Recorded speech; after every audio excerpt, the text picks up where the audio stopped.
bluest skies don't seem so blue, and the stars seem to be a little dimmer. Hey guys, grab a Bible and turn to the New Testament book of Acts. Find chapter 2 and then find verse 27.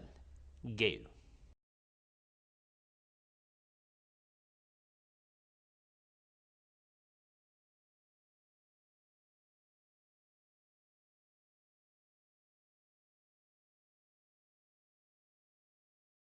Oh man, it's good. Man, Kelly, I gotta tell you, I am so thankful that you brought all this breakfast. I mean, this huge, great McDonald's big breakfast. No problem, man. No problem. My pleasure. My pleasure. Is that all you're eating? Yeah. I'm trying to lose a little bit of weight, so I'm just going with the old fruit and yogurt parfait here. They're actually pretty good. Man, if you're trying to lose weight, I got some advice for you, man. I mean, I could totally revolutionize the way you do weight loss. Really? Oh man. So you've been losing weight? No. Oh, but you used to be like really fat, and you lost a lot of weight. No. I've never. What are you talking about? So you don't. Okay, well. Anyway, along with eating better, I'm going to start exercising too. But I don't know. Oh man, exercising, it's gonna change. You just let me come. I'll just tell you everything you need to do. I got some great tips, everything, breathing, yoga, whatever. Man, I can help you out. So you exercise regularly? No, I don't know what a gym looks like. Well, anyway, along with exercise and weight loss and eating right, I'm kind of doing a whole makeover. I'm going to start reading books, because they say it's good, get knowledge. So I'm going to start reading some books too. Man, I can give you a ton of good books. I mean, you want books? I can. Oh man, I got some good books for you. So you read books on a regular basis? No.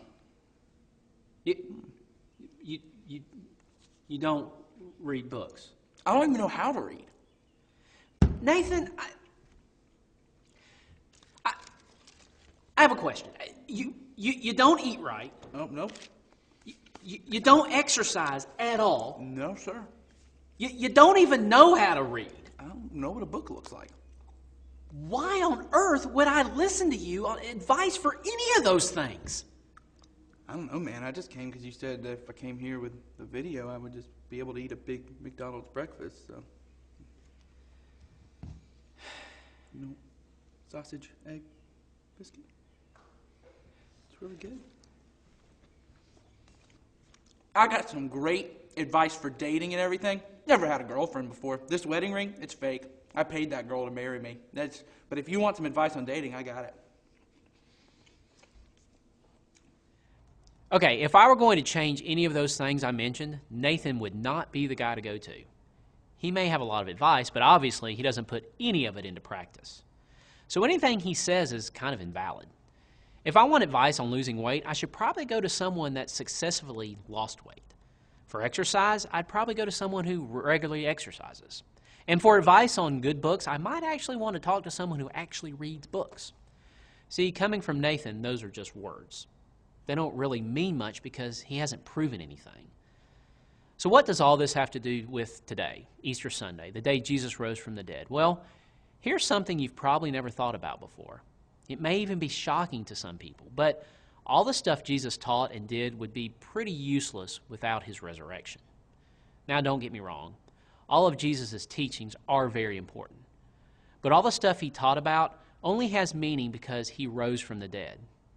Sure, Nathan could suggest a good book, but if he's never read it, there's nothing to support his recommendation.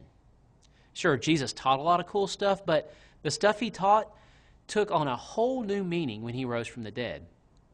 He made claims about being God's son, but until he rose from the dead, nobody was really sure. Yes, he had followers that claimed they believed, but did they really? There's a guy named Peter, and he was one of Jesus' first followers. He spent 3 years side by side with Jesus, but when Jesus was arrested, Peter got scared.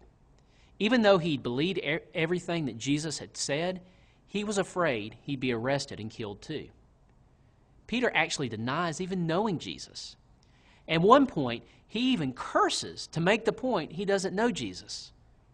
But look what happened 53 days after he denies knowing Jesus. Look at the book of Acts, Acts 2:22. this is what Peter says. He says, "Now listen to what I have to say about Jesus from Nazareth. God proved that he sent Jesus to you by having him work miracles, wonders, and signs. All of you know this. God had already planned and decided that Jesus would be handed over to you. So you took him and had evil men put him to death on a cross. But God set him free from death and raised him to life. Death could not hold him in its power." When he gave this speech, Peter was talking to over 3,000 people. So what changed? Why did Peter go from a coward to standing up for Jesus? The key is that last sentence. Death could not hold Jesus in its power. Peter saw Jesus die on a cross, and 3 days later, Peter saw him alive. Jesus' resurrection is what made the difference in Peter's life. Everything Jesus taught up to his death was all fine and dandy for Peter, but Jesus' resurrection gave everything he taught validity. It made it meaningful and real. Christianity isn't based on Jesus' teachings. Christianity is based on Jesus' resurrection. It changed Peter's life. Peter lived his life knowing that his Savior had risen from the dead. What about you? Is Jesus' resurrection changing your life in any way? If not, it should. Let's spend the rest of our time talking about that.